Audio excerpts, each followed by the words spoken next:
আর এই যে পচা ভোট পদ্ধতি, নেতা নির্বাচন করতে 1 মিনিট সময় লাগবে না।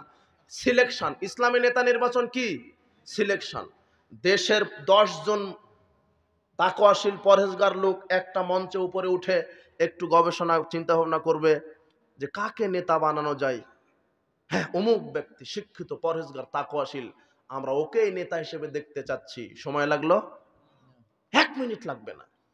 কিসের পচা ভোটতন্ত্র, গণতান্ত্রিক পদ্ধতি? 3 মাস, 1.5 মাস, 6 মাস ক্যানভাস করো, অমুককে দাবায় রাখো, অমুককে হটাও, অমুককে টাকা দিয়ে কিনো, অমুককে মারো। কি একটা নষ্টতন্ত্র, একটা গণতন্ত্র। অমুককে কিনো, কিনতে কিনতে দেখা যায় বান্দার দাম হয় 15 টাকা। সেদিন বললাম যে বাংলাদেশে একটা ছাগল বিক্রি হয়েছে হলো 15 লক্ষ টাকা দিয়ে। কত? একটা ছাগলের দাম কত হয়েছে গত কুরবানিতে? আর এই ভোটের সময়তে বান্দার দাম